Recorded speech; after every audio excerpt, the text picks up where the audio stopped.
processing or manufacturing oil from the rosemary. So we have a local solution.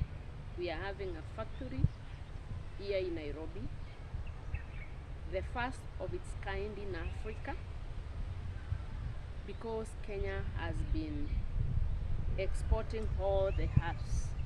All the rosemary has been for the export market, and for us to address the challenge now, we have decided that we will install a factory in Mombasa Road, which is ready as we are speaking. So I welcome you to come and visit our factory for you to get to understand where I'm coming from and why I need the farmer. For my machine to run, I need this rosemary.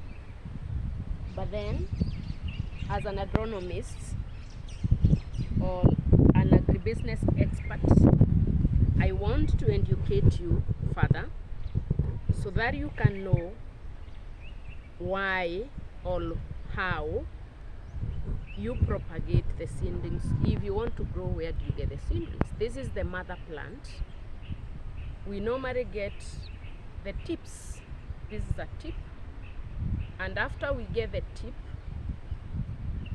we remove the first 3 nodes like this, and now this is what we propagate in our nurseries. After we do the propagation in our greenhouse, or if you do not have a greenhouse, you can as well propagate in the soil. Like here, have a look at it. It has the roots.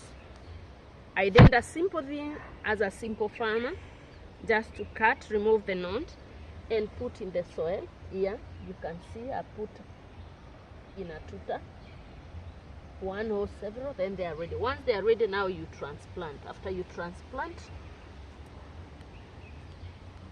this is how your seedlings look like, and then this will be ready. The seedling normally takes 6 weeks before it's ready for transplanting, but if it's done inside the greenhouse, like you can see, I have my greenhouse here. This is the smart farmer. The style I've just shown you is the for kawaida mkulima who doesn't have a greenhouse. But for me, this is where I do my propagation. So after I get my seedlings, I normally come and get a tray like this. This is a tray where I do propagation of my seedlings, because I am selling. You put the growing media here. This is cockpit mixed with peat moss. This is how we prepare it. Then we use the Rutex. Rutex is to speed up the process. This is the Rutex you use. And as I showed you my seedlings, I'll get it from the cutting, the tip, the soft one. I'll remove this. Then I'll put dip in the Rutex, and then I'll dip my seedlings here. So after 1 month, this will be ready for transplanting. So if you look here, what I seeded 3 months ago, no 6 weeks ago, this is ready for transplanting. So these seedlings, we sell them because we support our farmer to prepare the seedling. This is now 5 shillings. With this current economy, it's 6 bob. And we do them in trays for foam or the plastic ones. If you look here, we still have more seedlings, and we still even do vertical gardens. Like you can see here, you can also have yours for the kitchen. Then I'll come and transplant and keep this in my house or in my kitchen garden. So let's go out and see what I transplanted 2 months ago, which is ready now for harvesting in my garden still. In another portion of land, you will be able to see my crops.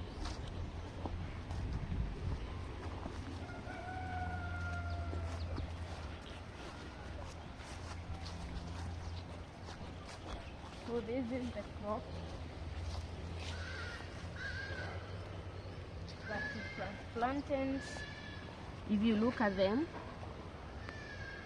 they have several shoots. You can see it's regenerating. So I'll come cut this. This is ready for harvesting, ready for harvesting, ready for harvesting. So normally what happens, you cut the top depending on the inches. Then once you cut the first harvest, you do not have many to harvest. Per plant, like you can see, I only have 1, 2. Then once I harvest this now for my market, then it's ready for regenerating. It regenerates more shoots. It has more water. So my kgs I'll be buying for you from Hearts and More Company. I'm ready to give you 5 years guarantee of your harvest. I will be buying at 50 shillings per kg. You can look at this, and this one we have done purely organic. There is no fertilizer that has been put. So this is a kilo. If I put like this 4 of them, sorry,